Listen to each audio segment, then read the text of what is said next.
ਪੈਂਟਾ virus ਦਾ ਕੰਮ ਸ਼ਾਇਦ ਵੱਧ ਸਕਦਾ ਹੈ ਜਾਂ ਨਹੀਂ ਉਹਦੇ ਬਾਰੇ ਤਾਂ ਆਉਣ ਵਾਲਾ ਸਮਾਂ ਦੱਸੇਗਾ। ਪਰ ਅੱਜ 2 ਮੈਰੀਲੈਂਡ ਦੇ ਜਿਹੜੇ ਰੈਜ਼ੀਡੈਂਟ ਆ, ਰਹਿਣ ਵਾਲੇ ਆ, ਉਹਨਾਂ ਨੂੰ ਮੋਨੀਟਰ ਕੀਤਾ ਜਾ ਰਿਹਾ, ਉਹਨਾਂ ਤੇ ਨਿਗਰਾਨੀ ਰੱਖੀ ਜਾ ਰਹੀ ਆ। ਇਸ ਸ਼ੱਕ ਦੀ ਬਿਨਾਂ ਦੇ ਉੱਤੇ ਵੀ ਸ਼ਾਇਦ ਉਹਨਾਂ ਨੂੰ ਵੀ ਹੈਂਟਾ ਵਾਇਰਸ ਐਕਸਪੋਜ਼ਰ ਹੋਇਆ ਹੋਵੇ। ਐਮਵੀ ਹੌਂਡੀਅਸ ਕਰੂਜ਼ ਸ਼ਿਪ ਤੋਂ ਇਹ ਜਿਹੜੀ ਵਾਇਰਸ ਦੀ ਸ਼ੁਰੂਆਤ ਹੋਈ ਆ ਤੇ ਉਸ ਤੋਂ ਬਾਅਦ ਲਗਾਤਾਰ ਇਹ ਅੱਗੇ-ਅੱਗੇ ਫੈਲ ਰਿਹਾ ਆ। ਜਿਹੜਾ ਹੈਂਟਾ ਵਾਇਰਸ ਆ, ਇਹ ਮੰਨਿਆ ਜਾਂਦਾ ਵੀ ਜਿਹੜੀਆਂ ਰੈਟ ਦੀਆਂ ਡ੍ਰੌਪਿੰਗਸ ਤੇ ਜਿਹੜੀ ਯੂਰਿਨ ਆ, ਉਸ ਤੋਂ ਅੱਗੇ ਜਿਹੜਾ ਉਹ ਫੈਲ ਸਕਦਾ ਆ। ਸੋ ਆਪਣੇ ਜਿਹੜੇ ਖੇਤਾਂ ਵਾਲੇ ਆ, ਮੈਂ ਦੇਖ ਰਿਹਾ ਸੀ ਉਹਨਾਂ ਦੇ ਵੀ ਗਰੁੱਪਾਂ ਵਿੱਚ ਅੱਜ ਜਿਹੜੀ ਕਾਫੀ ਜਿਹੜੀ ਚਰਚਾ ਆ ਹੈਂਟਾ ਵਾਇਰਸ ਨੂੰ ਲੈ ਕੇ ਜਿਹੜੀ ਉਹ ਛਿੜੀ ਆ, ਸ਼ੁਰੂ ਹੋਈ ਆ। ਇਹੀ ਜਿਹੜਾ ਉਹ ਉਸ ਦੇ ਵਿੱਚ ਆਖਿਆ ਜਿਹੜਾ ਉਹ ਜਾ ਰਿਹਾ ਆ ਵੀ ਇਸ ਸੰਬੰਧ ਵਿੱਚ ਵੀ ਧਿਆਨ ਜਿਹੜਾ ਉਹ ਰੱਖਿਆ ਜਾਵੇ। ਜਿਹੜੇ ਤੁਸੀਂ ਰੋਡੈਂਟਸ ਬੇਟ ਵਗੈਰਾ ਜਿਹੜੇ ਲਾਏ ਆ, ਉਹ ਅੰਦਰ ਜਿਹੜੇ ਉਹ ਨਾ ਜਿਹੜੇ ਉਹ ਲੈ ਕੇ ਆਇਆ ਜਿਹੜਾ ਹੋ ਜਾਵੇ। ਸੋ ਕਹਿੰਦੇ ਵੀ ਇਹ ਜਿਹੜੇ ਮੈਰੀਲੈਂਡ ਰੈਜ਼ੀਡੈਂਟ ਇਹਨਾਂ ਨੂੰ ਮੋਨੀਟਰ ਕੀਤਾ ਜਾ ਰਿਹਾ, ਪਰ ਮੈਰੀਲੈਂਡ ਅਧਿਕਾਰੀਆਂ ਨੇ ਜਿਹੜਾ ਉਹ ਕਿਹਾ ਵੀ ਜਿਨ੍ਹਾਂ ਦੇ ਉੱਤੇ ਇਹ ਪੋਟੈਂਸ਼ੀਅਲ ਐਕਸਪੋਜ਼ਰ ਹੋਣ ਦਾ ਜਿਹੜਾ ਉਹ ਖਤਰਾ ਆ, ਉਹ ਐਮਵੀ ਹੌਂਡੀਅਸ ਕਰੂਜ਼ ਸ਼ਿਪ ਦੇ ਉੱਤੇ ਨਹੀਂ ਸੀਗੇ, ਬਟ ਇਹ ਫਲਾਈਟ ਦੇ ਉੱਤੇ, ਉਸੇ ਫਲਾਈਟ ਦੇ ਉੱਤੇ ਸੀਗੇ ਜਿੱਥੇ ਇਹ ਜਿਹੜਾ ਪੈਸੰਜਰ ਆ, ਜਿਹੜਾ ਐਮਵੀ ਹੌਂਡੀਅਸ ਕਰੂਜ਼ ਸ਼ਿਪ ਦੇ ਤੋਂ ਜਿਹੜਾ ਉਹ ਆਇਆ ਸੀ, ਉਹ ਉਹਨਾਂ ਦੇ ਨਾਲ ਫਲਾਈਟ ਦੇ ਵਿੱਚ ਆਇਆ ਸੀਗਾ।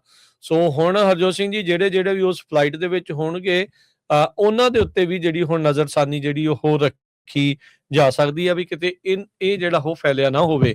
ਓਦਾਂ ਮੰਨਿਆ ਤੇ ਇਹੀ ਜਾਂਦਾ ਆ, ਹੈਲਥ ਅਧਿਕਾਰੀ ਤੇ ਇਹੀ ਦੱਸਦੇ ਨੇ ਵੀ ਬੰਦੇ ਤੋਂ ਬੰਦੇ, ਇਨਸਾਨ ਤੋਂ ਇਨਸਾਨ ਇਹ ਘੱਟ ਜਿਹੜਾ ਉਹ ਫੈਲਦਾ ਆ, ਵੈਰੀ ਲੋ ਜਿਹੜਾ ਉਹ ਰਿਸਕ ਜਿਹੜਾ ਹੁੰਦਾ ਆ। ਪਰ ਫਿਰ ਵੀ ਕਹਿੰਦੇ ਵੀ ਪ੍ਰੀਕਾਸ਼ਨ ਦੇ ਤੌਰ ਦੇ ਉੱਤੇ ਜਿਹੜੇ ਸਟੈਪ ਆ ਉਹ ਲਏ ਜਾ ਰਹੇ ਨੇ। ਹਰਜੋਤ ਸਿੰਘ ਜੀ ਸੇਮ ਗੱਲ ਆ ਵੀ ਦੁੱਧ ਦਾ ਜਲਿਆ ਲੱਸੀ ਵੀ ਫੂਕ ਮਾਰ ਕੇ ਪੀਂਦਾ। ਹੁਣ ਉਹ ਗੱਲ ਆ ਵੀ ਕੋਵਿਡ ਵੇਲੇ ਬਥੇਰਾ ਸਾਰਿਆਂ ਨੇ, ਦੁਨੀਆ ਜਿਹੜੀ ਉਹ ਹਿੱਲ ਕੇ ਜਿਹੜੀ ਉਹ ਬਹਿ ਗਈ ਸੀਗੀ, ਵੀ ਸਾਰੇ ਥੰਮ ਗਏ ਸੀਗੇ, ਘਰਾਂ 'ਚ ਹੀ ਜਿਹੜੇ ਉਹ ਫਸੇ ਰਹਿ ਗਏ ਸੀਗੇ। ਸੋ ਉਦਾਂ ਦੀ ਸਿਚੁਏਸ਼ਨ ਦੁਬਾਰਾ ਨਾ ਕੋਈ ਇਦਾਂ ਦੀ ਜਿਹੜੀ ਉਹ ਫੈਲ ਜਾਵੇ, ਇਸ ਲਈ ਜਿਹੜੇ ਹੁਣ ਪਬਲਿਕ ਹੈਲਥ ਅਧਿਕਾਰੀ ਆ, ਉਹ ਇਸ ਦੇ ਵਿੱਚ ਐਕਸਟ੍ਰੀਮ ਕੌਸ਼ਨ ਤੇ ਪ੍ਰੀਕਾਸ਼ਨਰੀ ਜਿਹੜੇ ਸਟੈਪਸ ਆ ਉਹ ਨਾਲ ਦੇ ਨਾਲ ਲੈ ਰਹੇ ਨੇ। ਹੈਂਟਾ ਵਾਇਰਸ ਦਾ ਕੰਮ ਸ਼ਾਇਦ ਵੱਧ ਸਕਦਾ ਹੈ ਜਾਂ ਨਹੀਂ ਉਹਦੇ ਬਾਰੇ ਤਾਂ ਆਉਣ ਵਾਲਾ ਸਮਾਂ ਦੱਸੇਗਾ। ਪਰ ਅੱਜ 2 ਮੈਰੀਲੈਂਡ ਦੇ ਜਿਹੜੇ ਰੈਜ਼ੀਡੈਂਟ ਆ, ਰਹਿਣ ਵਾਲੇ ਆ, ਉਹਨਾਂ ਨੂੰ ਮੋਨੀਟਰ ਕੀਤਾ ਜਾ ਰਿਹਾ, ਉਹਨਾਂ ਤੇ ਨਿਗਰਾਨੀ ਰੱਖੀ ਜਾ ਰਹੀ ਆ। ਇਸ ਸ਼ੱਕ ਦੀ ਬਿਨਾਂ ਦੇ ਉੱਤੇ ਵੀ ਸ਼ਾਇਦ ਉਹਨਾਂ ਨੂੰ ਵੀ ਹੈਂਟਾ ਵਾਇਰਸ ਐਕਸਪੋਜ਼ਰ ਹੋਇਆ ਹੋਵੇ। ਐਮਵੀ ਹੌਂਡੀਅਸ ਕਰੂਜ਼ ਸ਼ਿਪ ਤੋਂ ਇਹ ਜਿਹੜੀ ਵਾਇਰਸ ਦੀ ਸ਼ੁਰੂਆਤ ਹੋਈ ਆ ਤੇ ਉਸ ਤੋਂ ਬਾਅਦ ਲਗਾਤਾਰ ਇਹ ਅੱਗੇ-ਅੱਗੇ ਫੈਲ ਰਿਹਾ ਆ। ਜਿਹੜਾ ਹੈਂਟਾ ਵਾਇਰਸ ਆ, ਇਹ ਮੰਨਿਆ ਜਾਂਦਾ ਵੀ ਜਿਹੜੀਆਂ ਰੈਟ ਦੀਆਂ ਡ੍ਰੌਪਿੰਗਸ ਤੇ ਜਿਹੜੀ ਯੂਰਿਨ ਆ, ਉਸ ਤੋਂ ਅੱਗੇ ਜਿਹੜਾ ਉਹ ਫੈਲ ਸਕਦਾ ਆ। ਸੋ ਆਪਣੇ ਜਿਹੜੇ ਖੇਤਾਂ ਵਾਲੇ ਆ, ਮੈਂ ਦੇਖ ਰਿਹਾ ਸੀ ਉਹਨਾਂ ਦੇ ਵੀ ਗਰੁੱਪਾਂ ਵਿੱਚ ਅੱਜ ਜਿਹੜੀ ਕਾਫੀ ਜਿਹੜੀ ਚਰਚਾ ਆ ਹੈਂਟਾ ਵਾਇਰਸ ਨੂੰ ਲੈ ਕੇ ਜਿਹੜੀ ਉਹ ਛਿੜੀ ਆ, ਸ਼ੁਰੂ ਹੋਈ ਆ।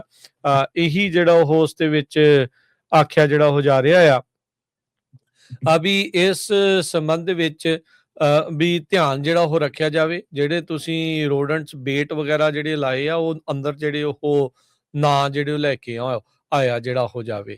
ਸੋ ਕਹਿੰਦੇ ਵੀ ਇਹ ਜਿਹੜੇ ਮੈਰੀਲੈਂਡ ਰੈਜ਼ੀਡੈਂਟ ਇਹਨਾਂ ਨੂੰ ਮੋਨੀਟਰ ਕੀਤਾ ਜਾ ਰਿਹਾ, ਪਰ ਮੈਰੀਲੈਂਡ ਅਧਿਕਾਰੀਆਂ ਨੇ ਜਿਹੜਾ ਉਹ ਕਿਹਾ ਵੀ ਜਿਨ੍ਹਾਂ ਦੇ ਉੱਤੇ ਇਹ ਪੋਟੈਂਸ਼ੀਅਲ ਐਕਸਪੋਜ਼ਰ ਹੋਣ ਦਾ ਜਿਹੜਾ ਉਹ ਖਤਰਾ ਆ, ਉਹ ਐਮਵੀ ਹੌਂਡੀਅਸ ਕਰੂਜ਼ ਸ਼ਿਪ ਦੇ ਉੱਤੇ ਨਹੀਂ ਸੀਗੇ, ਬਟ ਇਹ ਫਲਾਈਟ ਦੇ ਉੱਤੇ, ਉਸੇ ਫਲਾਈਟ ਦੇ ਉੱਤੇ ਸੀਗੇ ਜਿੱਥੇ ਇਹ ਜਿਹੜਾ ਪੈਸੰਜਰ ਆ, ਜਿਹੜਾ ਐਮਵੀ ਹੌਂਡੀਅਸ ਕਰੂਜ਼ ਸ਼ਿਪ ਦੇ ਤੋਂ ਜਿਹੜਾ ਉਹ ਆਇਆ ਸੀ, ਉਹ ਉਹਨਾਂ ਦੇ ਨਾਲ ਫਲਾਈਟ ਦੇ ਵਿੱਚ ਆਇਆ ਸੀਗਾ।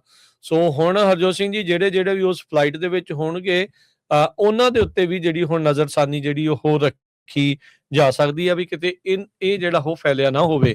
ਓਦਾਂ ਮੰਨਿਆ ਤੇ ਇਹੀ ਜਾਂਦਾ ਆ, ਹੈਲਥ ਅਧਿਕਾਰੀ ਤੇ ਇਹੀ ਦੱਸਦੇ ਨੇ ਵੀ ਬੰਦੇ ਤੋਂ ਬੰਦੇ, ਇਨਸਾਨ ਤੋਂ ਇਨਸਾਨ ਇਹ ਘੱਟ ਜਿਹੜਾ ਉਹ ਫੈਲਦਾ ਆ, ਵੈਰੀ ਲੋ ਜਿਹੜਾ ਉਹ ਰਿਸਕ ਜਿਹੜਾ ਹੁੰਦਾ ਆ। ਪਰ ਫਿਰ ਵੀ ਕਹਿੰਦੇ ਵੀ ਪ੍ਰੀਕਾਸ਼ਨ ਦੇ ਤੌਰ ਦੇ ਉੱਤੇ ਜਿਹੜੇ ਸਟੈਪ ਆ ਉਹ ਲਏ ਜਾ ਰਹੇ ਨੇ। ਹਰਜੋਤ ਸਿੰਘ ਜੀ ਸੇਮ ਗੱਲ ਆ ਵੀ ਦੁੱਧ ਦਾ ਜਲਿਆ ਲੱਸੀ ਵੀ ਫੂਕ ਮਾਰ ਕੇ ਪੀਂਦਾ। ਹੁਣ ਉਹ ਗੱਲ ਆ ਵੀ ਕੋਵਿਡ ਵੇਲੇ ਬਥੇਰਾ ਸਾਰਿਆਂ ਨੇ, ਦੁਨੀਆ ਜਿਹੜੀ ਉਹ ਹਿੱਲ ਕੇ ਜਿਹੜੀ ਉਹ ਬਹਿ ਗਈ ਸੀਗੀ, ਵੀ ਸਾਰੇ ਥੰਮ ਗਏ ਸੀਗੇ, ਘਰਾਂ 'ਚ ਹੀ ਜਿਹੜੇ ਉਹ ਫਸੇ ਰਹਿ ਗਏ ਸੀਗੇ। ਸੋ ਉਦਾਂ ਦੀ ਸਿਚੁਏਸ਼ਨ ਦੁਬਾਰਾ ਨਾ ਕੋਈ ਇਦਾਂ ਦੀ ਜਿਹੜੀ ਉਹ ਫੈਲ ਜਾਵੇ, ਇਸ ਲਈ ਜਿਹੜੇ ਹੁਣ ਪਬਲਿਕ ਹੈਲਥ ਅਧਿਕਾਰੀ ਆ, ਉਹ ਇਸ ਦੇ ਵਿੱਚ ਐਕਸਟ੍ਰੀਮ ਕੌਸ਼ਨ ਤੇ ਪ੍ਰੀਕਾਸ਼ਨਰੀ ਜਿਹੜੇ ਸਟੈਪਸ ਆ ਉਹ ਨਾਲ ਦੇ ਨਾਲ ਲੈ ਰਹੇ ਨੇ।